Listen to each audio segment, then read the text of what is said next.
Hi hello అందరికీ నమస్కారం. Welcome to our channel. నేను ఆదిత్య. ఏపీలో వైఎస్ఆర్సీపీ అధికారం కోల్పోయిన తర్వాత ఆ పార్టీకి కనీసం ప్రతిపక్ష హోదా కూడా దక్కలేని పరిస్థితులు మనం చూసాం.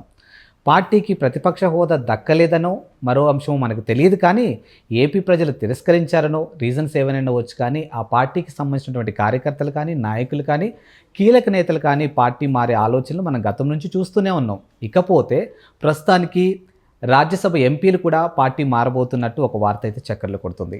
మరి ఎవరెవరు మారబోతున్నారు, ఏ ఏ పార్టీలోకి రాబోతున్నారు, అసలు ఈ ఎంపీల మార్పు వెనకాల రీజన్స్ ఏంటి, ఇలాంటి ఎన్నో అంశాల గురించి తెలుసుకునే ప్రయత్నం చేద్దాం. సో ప్రస్తుతానికి మనతో పాటు స్టూడియోలో ఉన్నారు ప్రముఖ సీనియర్ జర్నలిస్ట్ దుర్గా కుమార్ గారు. సో సార్ని అడిగి మరి విషయాలు తెలుసుకుందాం. సార్ నమస్కారం. సార్ నమస్కారం ఆదిత్య గారు, మన వీక్షకులకు కూడా నమస్కారం. సార్, ఏపీలో వైఎస్ఆర్సీపీ అధికారం కోల్పోయిన తర్వాత నాయకులు అవ్వచ్చు, కార్యకర్తలు అవ్వచ్చు, కీలక నేతలు అవ్వచ్చు, అందరూ పార్టీ మారే ఆలోచనలు మనం చూస్తూనే ఉన్నాం. అది అలా నడుస్తున్న టైంలోనే జగన్మోహన్ రెడ్డి ఊపిరి పీల్చుకునే పరిస్థితులు కూడా లేకుండా ఇప్పుడు రాజ్యసభ ఎంపీలు కూడా పార్టీ మారబోతున్నట్టు ఒక అంశం అయితే తెర మీదకి వచ్చింది. మరి ఎవరెవరు మారబోతున్నారు, అసలు వీళ్ళ వెనకాల ఏమైనా పెద్ద స్టోరీ ఏమైనా ఉండొచ్చా? ఇప్పుడు మీరు ఇంట్రోలో చెప్పారు కదండి, ఇప్పుడు పార్టీ ఓటమి చెందిన తర్వాత కూడా నాయకత్వ లక్షణాలు నాయకుల్లో ఏమీ మార్పు రాకపోవడంతో నాయకులు తర్వాత కార్యకర్తలు పెద్ద చిన్న అని లేకుండా పార్టీ మారే ఆలోచనలో పడిపోయారనేది అది వాస్తవం అండి. ఏంటంటే ఎప్పుడైనా సరే ఒక పార్టీ ఓడిపోయిన తర్వాత ఎవరైనా సరే ఆత్మపరిశీలన చేసుకుని జరిగిన తప్పొప్పుల్ని ప్రజల ముందు ధైర్యంగా ఒప్పుకుంటారు. అది ఒక మ్యాగ్నానిమిటీ, ఒక ఆదర్శవంతమైన పార్టీ చేయాల్సిన పని. తప్పుల్నే మేము కప్పిపుచ్చుకుంటాం అని ముందుకెళ్ళే పార్టీతో ఏ నాయకుడు, కుటుంబ సభ్యులు కానీ ఎవ్వరు కూడా ముందుకు వెళ్ళలేరండి. ఆ పార్టీ మనుగడ కూడా సాధించలేదు. అలాంటి పరిస్థితే ఇవాళ వైఎస్ఆర్సీపీలో జరుగుతుంది. మొన్న బొత్స సత్యనారాయణ గారు, మీరు గతంలో ఉత్తరాంధ్రలో పనిచేశారు, అక్కడ ఛానల్స్తోనూ అక్కడ నాయకులతో మీకు విశేషమైన అనుబంధం ఉంది. ఆయన గెలిచిన తర్వాత ఏం చెప్పాడండి, మేము గతంలో ఏదైతే విధానాలు ఆచరించామో వాటినే మేము ఇప్పటికీ కొనసాగిస్తామని చెప్పాడు. దాంతో ప్రజా వ్యతిరేకమైన నిర్ణయాలు విధానాలనే కొనసాగిస్తున్నారు ఈ పార్టీ అనేది. తర్వాత ముఖ్యమంత్రిగా ఇంత ఘోర పరాజయం చూసిన తర్వాత కూడా వ్యక్తిగతంగా జగన్మోహన్ రెడ్డి గారి ప్రవర్తనలో చిన్న ఎత్తు అంటే ఒక మిల్లీగ్రామ్ మార్పు కూడా రాలేదు అనేది వాళ్ళ నాయకులు చెప్తున్న మాట. ఇవాళ రాజ్యసభలో 11 మందిలో 6-7 మంది వెళ్ళిపోవటానికి సిద్ధపడ్డారు అంటే ఆ పార్టీ పట్ల వాళ్ళకి ఎంత వైరాగ్యం వచ్చింది, విరక్తి వచ్చింది, ఈ పార్టీ మనుగడ లేదు అని వాళ్ళకు ఒక స్థిర నిర్ణయానికి వచ్చారంటే ఎవరు కూడా ఇప్పుడు గతంలో రాజ్యసభ మెంబర్షిప్ని వదులుకోరండి ఎవరు. అది దేశంలోనే అత్యున్నత చట్టసభ విభాగం. అత్యంత చట్టసభ అంటే పార్లమెంట్లో లోక్సభ అంటే దిగువ సభ, అదే రాజ్యసభ అంటే ఎగువ సభ, పెద్దల సభ అంటారు. అందులో ఒక సభ్యత్వం దొరకటం అనేది బహు అదృష్టంగా భావిస్తారు. కొంతమంది ఇండస్ట్రియలిస్ట్ అయితే కొన్ని 100 కోట్ల రూపాయలు కూడా పార్టీలకి 1000 కోట్ల రూపాయలు ఇచ్చి కూడా సభ్యత్వం తీసుకుంటారు.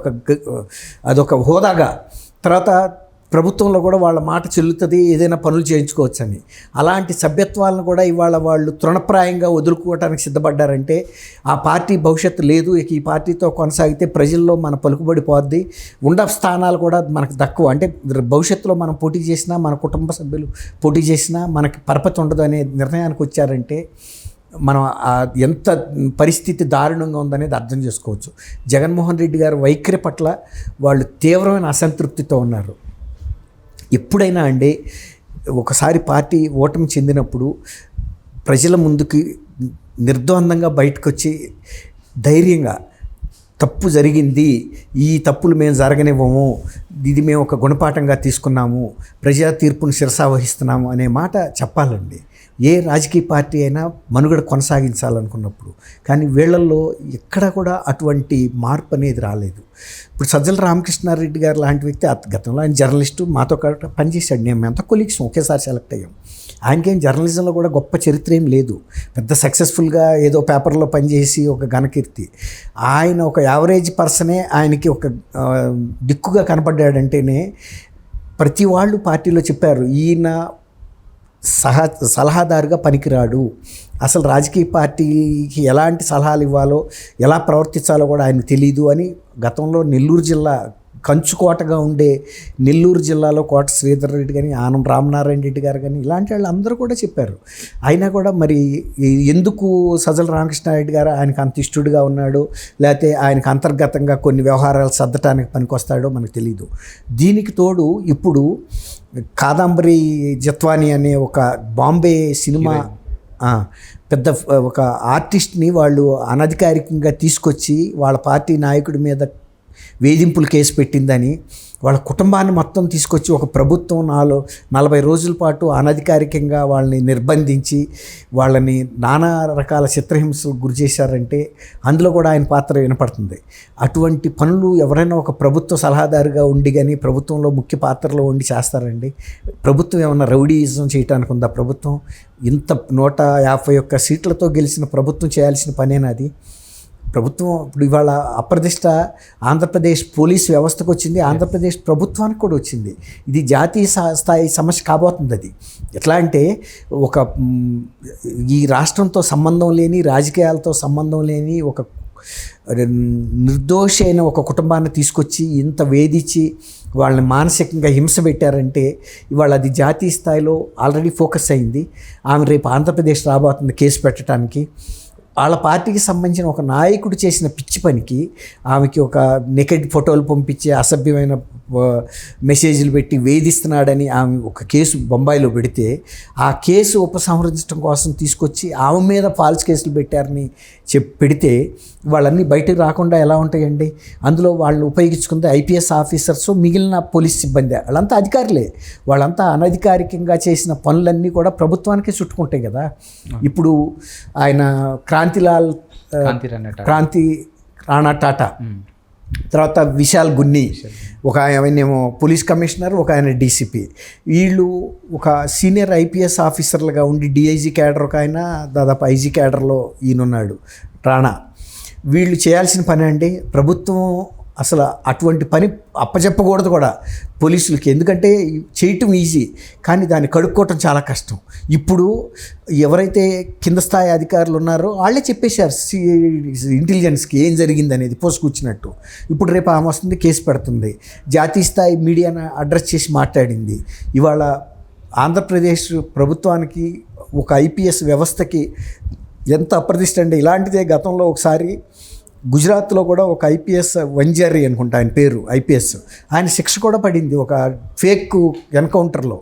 హైదరాబాద్ నుంచి వెళ్తున్న ఒక అల్పసంఖ్యాక వర్గానికి చెందిన ఒక వ్యక్తిని గుజరాత్ వెళ్తా మధ్యలో వడోదరా వెళ్తా కాల్చేశారు. ఆ కేసులో ఐపీఎస్ జైలు అనిపించాడు. ఇప్పుడు వీళ్ళు కూడా జైలు కనుక శిక్ష పడినప్పుడు వీళ్ళ ఐపీఎస్ కూడా పోతాయి, ఉద్యోగంలోంచి డిస్మిస్ అయిపోతారు. తర్వాత క్రిమినల్ కేసెస్ ఫేస్ చేయాలి. వాళ్ళ కుటుంబం ఎంత కష్టాల్లో పడుతుందో మీరు ఆలోచించండి. వాళ్ళు చేసిన పని ఏంటి? ప్రభుత్వం చెప్పిన ఒక అన్నెసరీ పని, ఒక దరిద్ర పని, చేయకూడని పని చేశారు, అంటే చట్ట వ్యతిరేకమైన పని చేశారు.